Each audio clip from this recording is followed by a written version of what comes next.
ఏదైనా పండగ వస్తుందంటే చాలా హ్యాపీగా ఫీల్ అవుతాం, కానీ పండగ రోజు వర్షం పడుతుందంటే చాలా బాధగా కూడా ఫీల్ అవుతాం. నిన్నంతా కూడా మా వైజాగ్ అయితే ఫుల్గా వర్షం అనమాట. పూజా సామాగ్రి కొనడానికి కూడా వీలుగా లేకుండా పడింది.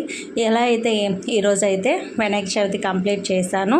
హాయ్ అండి, అందరికీ కూడా వినాయక చవితి శుభాకాంక్షలు. నా పూజ అయితే మంచిగా కంప్లీట్ అయిపోయింది. ఇంక ఈవినింగ్ అయ్యేసరికి నిమజ్జనం కూడా స్టార్ట్ చేశాము. చిన్న ఇళ్ళల్లో 3 days 5 days ఉంచడం అవ్వదు కదా, 1 day పెట్టాను అనమాట. నేనైతే మట్టుగా ఇంక మా వారికి అయితే అసలు ఇష్టం లేదు తీయడం, కానీ అలానే తీసేసాం. ఇంకా నిమజ్జనం కోసం అయితే బీచ్కి వెళ్ళామన్నమాట. బీచ్లో చాలా నిమజ్జనం జరుగుతున్నాయి.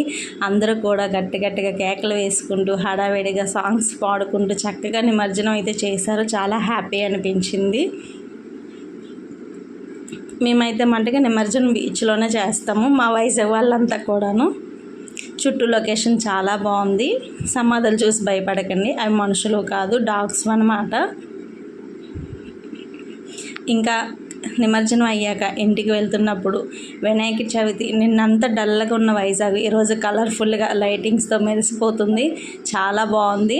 చాలా ఓపికగా ఇలా డెకరేషన్లు అయితే మంచిగా చేశారు. చాలా హ్యాపీ అనిపించింది.